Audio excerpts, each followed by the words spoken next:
Assalamualaikum warahmatullahi wabarakatuh. Bismillahirrahmanirrahim. Alhamdulillahirabbil alamin. Wassalatu wassalamu ala asyrafil anbiya'i wal mursalin Sayyidina Muhammadin wa ala alihi washabihi ajma'in. La haula wa la quwata illa billahil azim. Tugas dakwah adalah tugas kita semuanya, apapun posisi, jabatan, dan kedudukan kita. Kita wajib sesuai dengan kemampuan kita untuk ikut berpartisipasi dalam kegiatan dakwah. Apalagi melalui dakwah melalui televisi, misalnya melalui Kalam TV. Dakwah akan lebih tersebar pada semua bidang dan juga pada semua daerah ya yang terjangkau, misalnya oleh Al-Kalam TV ini. Tentu saja dalam kegiatan dakwah ini memerlukan biaya, donasi. Oleh karena itu saya mengajak kepada saudara sekalian, kaum muslimin, kaum muslimat, mari kita bantu. Mari kita dukung Kalam TV ini. Dan saya mengajak kepada jamaah sekalian untuk ikut berpartisipasi aktif, apalagi dalam bulan suci Ramadan ini, untuk memberikan bantuan, donasinya, dananya, infaknya. Mudah-mudahan semuanya akan berakibat positif dan baik bagi kegiatan dakwah kita. Amin ya rabbal alamin. Alhamdulillahirabbil alamin. Assalamualaikum warahmatullahi wabarakatuh.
Assalamualaikum warahmatullahi wabarakatuh.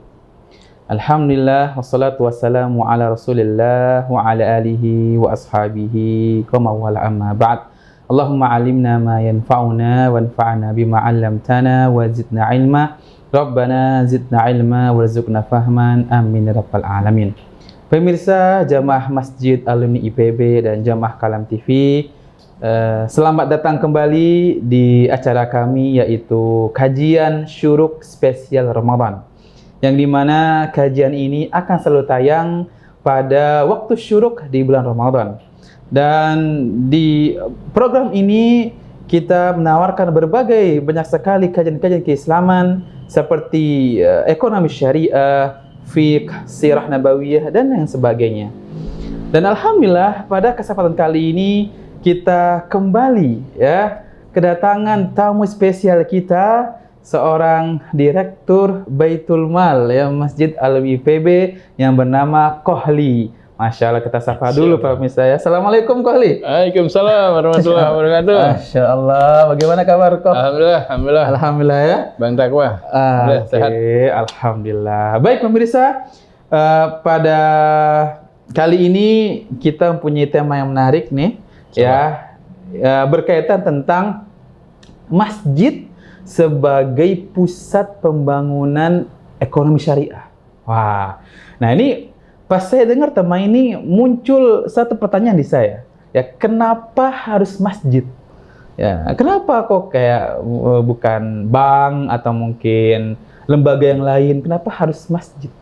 Nah, baik, mari kita sama-sama simak penjelasan dari Kohli. Kepada beliau dipersilakan. Ya, terima kasih Bang Takwa.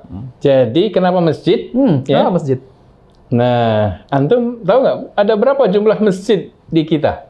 Di Bogor? Di Indonesia? Oh, banyak sekali kok. Pasti Banyak sekali, ratusan kan? kok. Itu Ribuan mungkin. kira-kira ada, kalau masjid aja ya, 700.000 masjid. Masya Allah. Kalau ditambah musola, yang kecil-kecil apa gitu ya, sudah bisa mencapai 1 juta 1 jumlahnya. juta. Luar Ya. biasa. Nah, jadi bayangkan umat ini punya aset sejumlah itu, sebanyak itu, ya, dan itu bisa dioptimalkan untuk pengembangan ekonomi umat. Gitu. Nah, itu bagaimana kok caranya kok bisa Ya. itu? Caranya adalah, nah ini bulan suci Ramadan sebetulnya sudah menjadi awal. Kenapa? Karena di setiap masjid, di setiap musola, itu biasanya dibentuk panitia penerima zakat. Betul ya? Kalau di bulan Ramadan kan begitu. Nanti kalau di Idul Kurban dibentuk panitia penerima hewan kurban di masjid-masjid dan di musola itu. Ya. Artinya sebetulnya di setiap masjid dan musola itu sudah ada panitia yang terbiasa bekerja untuk bisa mengumpulkan dana jiswaf. Itu satu, ya. Tetapi masih temporer, masih di bulan suci Ramadan saja. Ya. Nah, kalau yang dilakukan di bulan Ramadan ini, ya, jamaah sekalian, ya, di bulan Ramadan ada panitia ini jangan dibubarkan. Nah, gitu. Biasanya di awal doang udah gitu bubar. Panitia ini jangan dibubarkan gitu. Jadi kalau setelah Idul Fitri itu ya biasanya kan bagi-bagi zakat fitrah gitu, setelah itu bubar kan gitu, nggak ada lagi tuh panitia. Kita kalau mau bayar zakat mal lagi misalnya atau zakat penghasilan di bulan Syawal gitu misalnya, ya itu nggak ke masjid lagi tuh kemudian. Kenapa? Panitianya nggak ada kok. Gitu. Betul. Ya kan? Iya. Nah, jadi bagaimana caranya? Nah, ini panitia ini dilanjutkan saja bekerjanya sepanjang tahun. Gitu. Jadi jamaah yang sudah sadar atas kewajibannya membayar zakat, ya, sudah semangat untuk berinfak setiap hari, sedekah subuh misalnya, ya, sudah paham untuk membayar zakat penghasilan setiap bulan, sudah mau menghitung, ya, zakat malnya seperti apa, ya, atau zakat hadiah, ya, dan macam-macam lagi, zakat perdagangan gitu. Itu nggak usah terlalu pusing memikirkan kemana bayarnya, datang aja ke masjid, ada panitianya. Iya. Nah itu, ya kan? Iya, betul. Nah, kalau sudah terkumpul dananya, maka dana ini jangan disimpan saja di masjid itu. Ingat, sesuatu yang disimpan saja, tidak bergerak, tidak akan memberikan manfaat, tetapi malah jadi mudarat. Sesuatu yang diam ya. Ada manusia kita diam aja, tidur aja gitu. Memberi manfaat atau tidak? Enggak. Ya tidak, malah jadi mudarat itu kemudian. Iya, betul. Ya, kalau diam tuh air misalnya gitu ya. Ya diam saja, tidak digunakan. Maka lama-lama air itu akan keruh dan kemudian akan bau dan seterusnya. Nah, sama ya, uang pun begitu. Jadi kalau sudah terkumpulkan, itu jangan didiamkan, ya, tetapi harus dimanfaatkan. Maka kalau masjid ini sudah bisa mengumpulkan dana jiswaf, segera lakukan program terima kasih. Kita terima, setelah itu kasihkan. Kasihkan ke siapa? Nah tadi kan masjid sudah punya data, ya, sudah punya data. Siapa-siapa saja yang merupakan mustahik, ya, jamaah yang termasuk mustahik di masjid itu. Nah ini terus saja dibantu. Memangnya mustahik itu tidak senang kalau dibantu setiap bulan? Ya senang dong, ya kan? Betul. Ya, masa di bulan Ramadan aja? Kasihan dong, ya kan? 11 bulan yang lainnya gimana? Ya? Nah kita pikirkan program apa yang itu kemudian bisa bermanfaat untuk para mustahik di sekitar masjid kita itu. Diadakanlah programnya. Kita misalnya pernah bahas tentang pinjaman tanpa bunga. Betapa hebatnya ini program. Ya. Di episode sebelumnya ya. Ya, betul. Yang jamaah yang belum nonton, silakan ya. Balik lagi. Dicari lagi ya, apa itu pinjaman tanpa bunga ya, ada ya. Nah, masjid bisa punya program ini untuk jamaahnya. Ya, bayangkan masjid punya program ini, jamaah yang membutuhkan bisa ke masjid. Maka masjid menjadi sumber solusi. Betul ya? Nah, masjid itu Bang Takwa itu sama seperti negara sebetulnya. Ya. Masjid adalah lembaga sosial. Negara juga lembaga sosial sebetulnya. Lembaga itu bukan lembaga bisnis. Lembaga hadir tidak seperti perusahaan. Ya kan? Yang menjual produk atau jasa untuk bisa dapat profit. Tidak, negara itu hadir kan untuk mensejahterakan warganya. Maka negara adalah lembaga sosial. Nah, masjid juga lembaga sosial. Ya. Nah, tetapi lembaga sosial punya badan hukum. Yayasan namanya. Nah, yayasan ini ya, itu kemudian boleh punya hotel. Boleh. Jadi bayangkan masjid punya hotel. Boleh. Luar biasa. Ya. Masjid punya kebun. Boleh. Masjid punya sawah. Sangat boleh. Masjid punya ruko. Boleh banget. Masjid punya mall. Boleh juga. Masjid punya apa lagi? Sekolah misalnya gitu. Silahkan. Tapi bisa kebalik kok. Nah. Mall punya masjid. Itu sudah umum kalau itu, ya Tapi kan? kalau masjidnya- Mall ada masjidnya, ya kan? Nah, itu sudah umum. Ayo kita masjid sekarang kebalik lah, kita punya mall ini. Luar biasa itu. Atau masjid punya pasar. Mall itu kan pasar sebetulnya ya. Nah, itu dimungkinkan. Nah, kalau masjid kemudian punya visi besar seperti itu, maka masjid ini kemudian bisa menjadi lokomotif kemajuan umat. Kenapa bukan bank? Nah, kan tadi ada pertanyaan ya. Kenapa bukan Kenapa bank? bukan bank? Kenapa harus masjid? Karena bank itu biasanya hanya melayani sebagian dari masyarakat. Oh, tidak menyeluruh. Betul ya? Oh, iya. Bank itu biasanya senangnya berinteraksi dengan orang-orang menengah kaya saja itu. Kaya, ya. Sama orang-orang miskin nggak suka itu bank itu. Betul. Semakin kaya semakin hormat mereka. Iya. Ya. Kalau orang miskin itu, aduh, ya nggak suka bank itulah. Ya. Susah dapat keuntungan dari orang miskin gitu. Tetapi kalau masjid justru harus memprioritaskan para duafa terutama. Ya. Tetapi masjid itu bisa untuk semua kalangan tentu saja. Ya kan? Dari pejabat sampai rakyat jelata, silahkan bisa dilayani di masjid. Bisa beribadah, bisa dilayani di masjid. Bisa belajar di masjid juga. Ya. Berbagai macam program bisa untuk semua kalangan pokoknya. Nah itu, ya. Bank itu karena lembaga bisnis, maka tujuannya profit. Profit untuk apa? Untuk kepentingan dia dong. Iya, kepentingan diri sendiri ya. Ya, untuk kepentingan banknya. Sedangkan masjid lembaga sosial. Tujuannya adalah benefit, menghasilkan manfaat bagi siapa? Bagi seluruh jamaah. Gitu. Ya, bagi seluruh jamaah. Itu sebabnya kenapa bukan bank, ya, tetapi masjid. Nah, yang berikutnya tadi yang awal saya singgung itu, kita itu sudah punya masjid banyak sekali. Iya, ya. Ratusan ribu. Kok. Ya, ratusan ribu. Mana ada bank yang punya, mana ada coba bank yang punya cabang kantor di setiap RW. Kan kalau di kita itu kira-kira setiap RW kalau di Jawa ya. Betul. Mungkin kalau di luar Jawa ya setiap desa ada masjidnya itu kemudian. Kira-kira begitu. Ya. Nah, bayangkan kalau masjid-masjid itu masing-masing menjadi lokomotif kemajuan umat, ya, terutama kemajuan ekonomi, kemajuan ilmu, kemajuan dakwah, gitu ya. Nah, itu dimulai dengan masjid itu punya baitul mal. Jadi masjid sekarang yang tradisional itu masih berfungsi sebagai baitullah, ya, rumah Allah. Kita datang ke rumah Allah untuk menyembah Allah. Ya, kita sholat, baca Quran, berzikir, ya, beritikaf di masjid untuk beribadah kepada Allah. Itu baitullah. Nah, tetapi kan Allah perintahnya adalah aqimis sholah wa atuz zakah. Ya, dirikan sholat, tunaikan zakat. Maka masjid juga harus punya baitul mal. Untuk apa? Tadi untuk mengelola zakat ini. Ya, zakat, infak, sedekah, wakaf itu, jiswaf, masjid kemudian menjadi tempat atau lembaga yang sebetulnya paling disukai oleh jamaah itu. Kenapa? Ya setiap hari ke masjid. Senangnya bayar zakatnya ya ke masjid dong. Tapi kalau masjidnya tutup, tidak punya unit pengelola jiswa, bagaimana? Kadang gitu kok, kadang kita mau ke masjid, gitu. dikunci pintunya kok. Nah, itu dia. Gimana kok kita mau? Ya, itu dia. Maka masjid, ya, terutama para pengurus masjid nih, terutama ya, punya tanggung jawab untuk membuat masjid ini menjadi lokomotif kemajuan umat, menjadi sumber solusi dari masalah-masalah umat. Umat ini apa sih masalahnya? Yeah. Tidak bisa baca Quran, masjid adakan dong.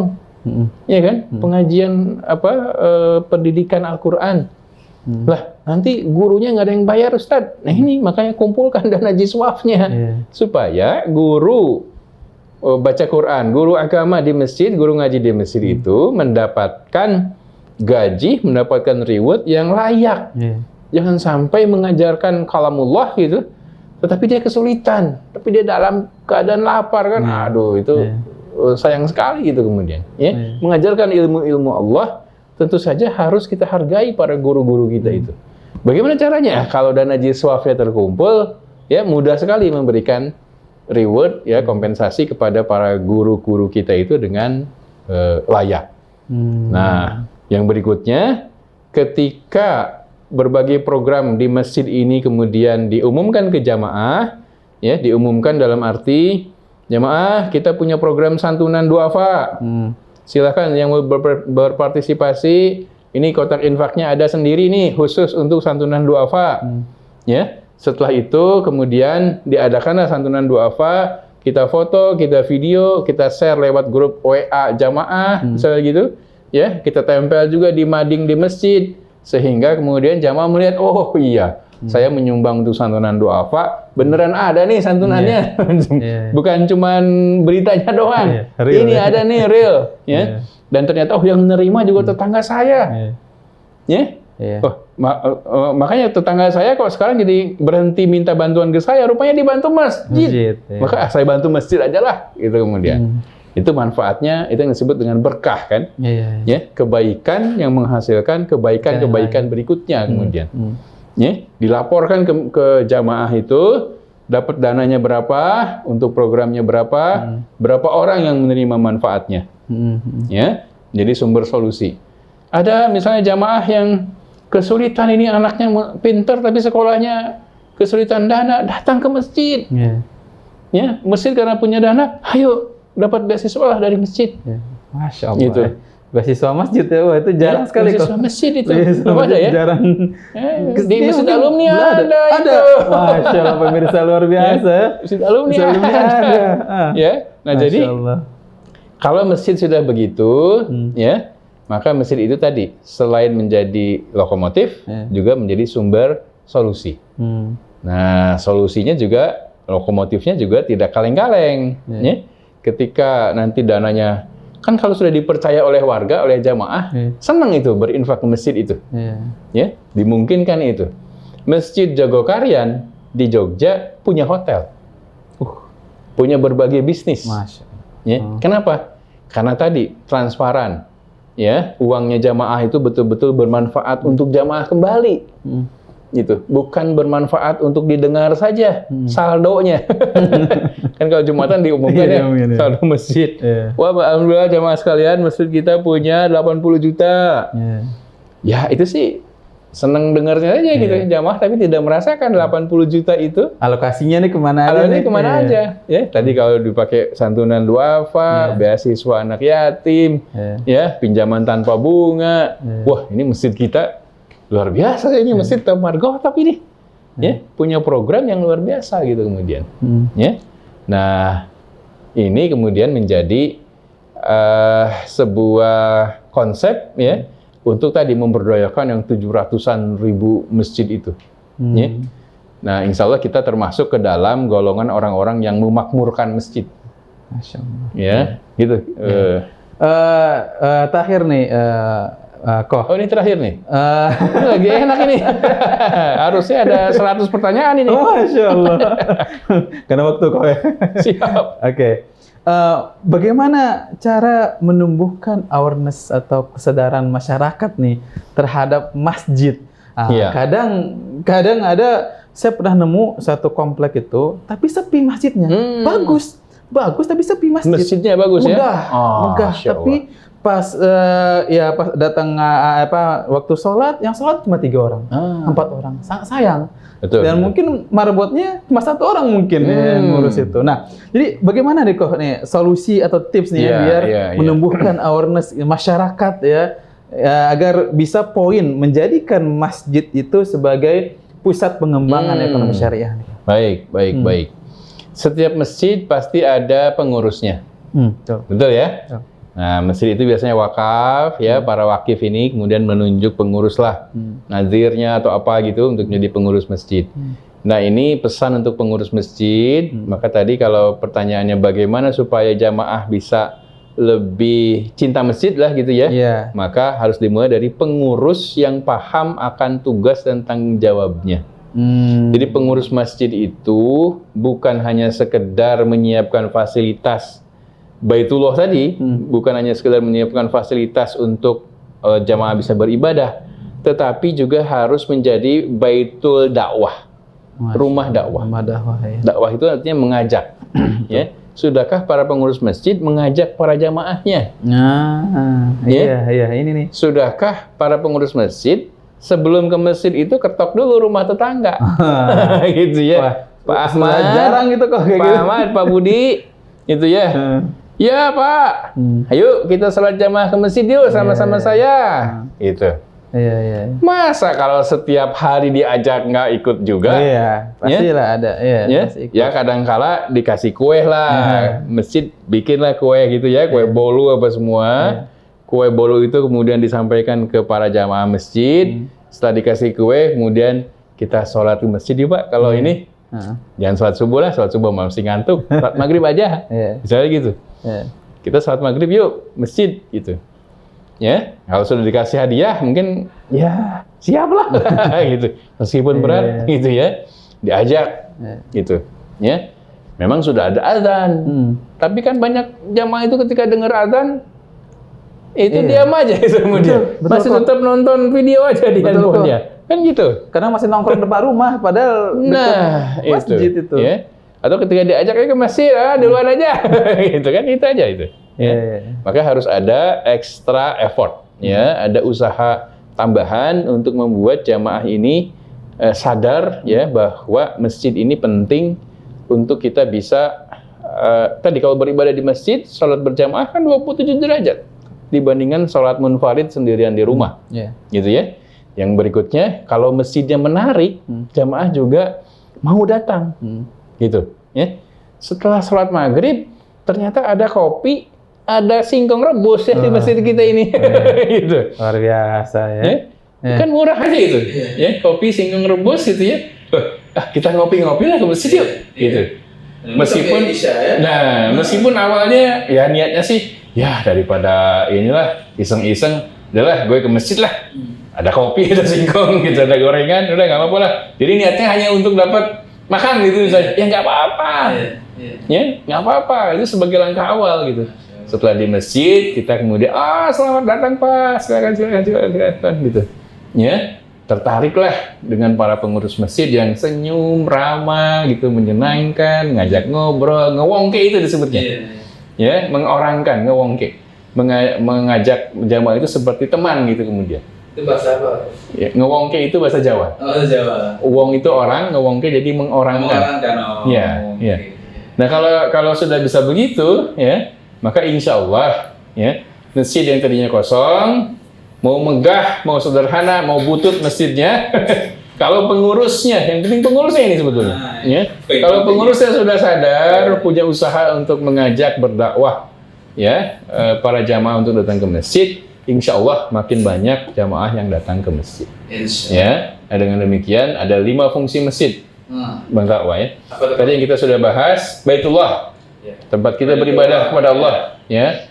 Baitul Mal, ya, sebagai tempat kita menunaikan ibadah zakat, infak, sedekah, wakaf di masjid, ya. Menjadi Baitul Ilm, rumah ilmu. Harus jadi rumah ilmu masjid itu, ya. Yang belum bisa baca Quran, belajarnya ke masjid. Yang belum paham fikih, belum paham cara sholat, ayo ke masjid, diadakan program-programnya. Ya. Anak-anak yang butuh misalnya mengerjakan PR, ayo di masjid. Baitul Ilm, nggak apa-apa. Ya. Yang keempat, Baitul Dakwah tadi. Baik, dakwah. Ya, rumah dakwah. Bagaimana para pengurus mengajak jamaah untuk kemudian bisa makin sering ke masjid, mencintai masjid. Yang kelima, masjid itu sebagai Baitul Muamalah. Baitul Muamalah. Ya, Baitul Muamalah. Tadi ada pinjaman tanpa bunga, gitu ya. Ada mau masjid nih, wah mau punya ruko nih, misalnya gitu. Ayo sama-sama kita berwakaf. Sehingga punya ruko, rukonya nanti disewakan. Hasil sewanya untuk mauquf alaih. Mauquf alaihnya siapa? Penerima manfaatnya. Itu adalah jamaah masjid sendiri. Jadi berputar untuk kepentingan para jamaah. Wah, luar biasa itu. Masya Allah, terima kasih, jazakumullah khair kok ya. Assalamualaikum. Pemirsa, ini Masya Allah kita langsung dapatkan solusi ya praktis dari ya Kohli ya, yang dimana Salah. kita tahu sendiri Kohli merupakan direktur Baitul Mal ya Masjid Alumni IPB, tentu sudah punya banyak sekali pengalaman ya bagaimana Salah. cara ya membuat ya masjid sebagai pusat ya pengembangan ekonomi syariah. Dan kita tahu agar masjid itu bisa menarik, maka kita jadikan ya 5 hal ya. Apa itu? Yang pertama, kita jadikan masjid itu sebagai fungsinya Baitullah. Yang kedua, ya Baitul Mal, ya. Ya. Yang ketiga itu Baitul Ilm. Yang keempat, Baitul Dakwah. Dan yang kelima adalah Baitul Muamalah. Masya Allah, ini luar biasa sekali ya solusi dan tips ya dari Kohli. Ya, baik, sekian pemirsa dari manapun Anda berada. Ya, bagi para pemirsa yang ingin ya lebih lanjut ya, ingin mengetahui berbagai kajian keislaman ya, maka saksikan terus ya kajian Syuruk spesial Ramadan hanya di Kalam TV. Ya, saya Bang Taqwa sebagai host dan narasumber saya Kohli. Kita pamit undur diri. Assalamualaikum warahmatullahi wabarakatuh. Waalaikumsalam warahmatullahi wabarakatuh.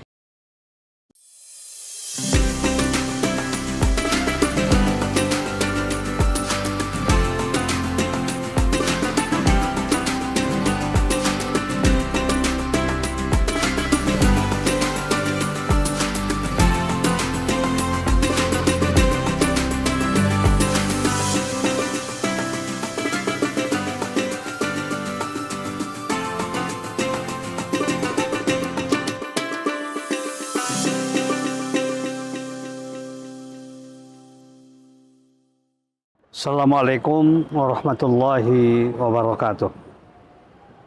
Bismillahirrahmanirrahim. Alhamdulillahirabbil alamin. Wassalatu wassalamu ala asyrafil anbiya'i wal mursalin. Sayyidina Muhammadin wa ala alihi wa sahbihi ajma'in. La haula wa la quwwata illa billahil azim. Tugas dakwah adalah tugas kita semuanya. Apapun posisi, jabatan, dan kedudukan kita. Kita wajib sesuai dengan kemampuan kita untuk ikut berpartisipasi dalam kegiatan dakwah. Apalagi melalui dakwah melalui televisi, misalnya melalui Kalam TV. Dakwah akan lebih tersebar pada semua bidang dan juga pada semua daerah ya yang terjangkau, misalnya oleh Al-Kalam TV ini. Tentu saja dalam kegiatan dakwah ini memerlukan biaya, donasi. Oleh karena itu saya mengajak kepada saudara sekalian, kaum muslimin, kaum muslimat, mari kita bantu. Mari kita dukung Kalam TV ini.